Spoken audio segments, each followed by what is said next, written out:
আনুমানিক 1.5 থেকে 2 কেজি ওজনের একটা মাছ কোথায় পেলাম, কেন পেলাম, চলুন এই ভিডিওর মধ্যে আপনাদেরকে বলছি। আসসালামু আলাইকুম দর্শক, সবাই কেমন আছেন?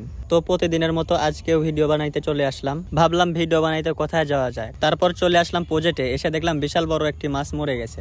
এই মাছটাকে তোলার জন্য আমরা চলে আসলাম বড় দেখে একটা লাঠি সংগ্রহ করতে। লাঠি সংগ্রহ করে ছোট ভাইদেরকে নিয়ে গেলাম মাছটা উঠানোর জন্য।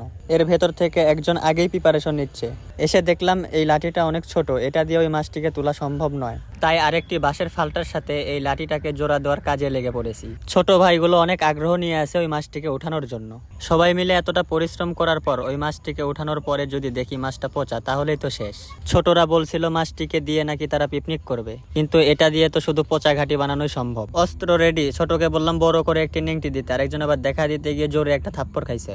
যাই হোক, কেউ কিছু মনে করবেন না, অনেকজন একসাথে থাকলে এমন দুষ্টামি হয়। তারপর সবাই মিলে গেলাম মাছটি উঠানোর জন্য। লাঠিটা একদম ঠিকঠাক নাগাল পাইছে। আপনারা দেখতেই পাচ্ছেন মাছটা দূর থেকে কত বড় দেখাচ্ছে, না জানি উঠানোর পর কয় কেজি হয়। মাছটা অনেক কাছে এসে পড়েছে।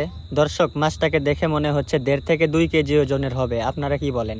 যা হওয়ার তা হবেই। ছোট মাছটাকে হাতে তুলে নিল, তারপর আমি আবার একটু মাতব্বারি করার জন্য হাতে নিলাম। তো সবাই মাছটাকে টিপে দেখলাম না, মাছটা অনেক শক্ত আছে, এটাকে বাড়িতে নিয়ে যাওয়া যায়। মাছটা যদিও শক্ত, তারপরেও গা থেকে একটু গন্ধ আসছিল। হাতে যেন দুর্গন্ধ না হয় এর জন্য এই মাছটাকে অনেক শক্ত করে একটি দড়ি দিয়ে বাঁধলাম। মাছটা অনেকটাই বড়, হাতে নেওয়ার পর বুঝলাম আনুমানিক 2 কেজি ওজনের হবে। সবাই মিলে মাছটাকে নিয়ে রওনা দিলাম বাড়ির দিকে। আজকে আমরা সবাই অনেক খুশি, কারণ ভিডিও বানাইতে এসে 2 কেজি ওজনের একটা মাছ পাইছি। মাছটাকে যদি চিনে থাকেন কমেন্টে নাম বলে যাবেন। আর হ্যাঁ, এই ভিডিওতে সবাই একটা করে লাইক দিয়ে যাবেন। আপনারা লাইক দেন, আমরা ততক্ষণে এই মাছের পোচা ঘাটি করে খাই।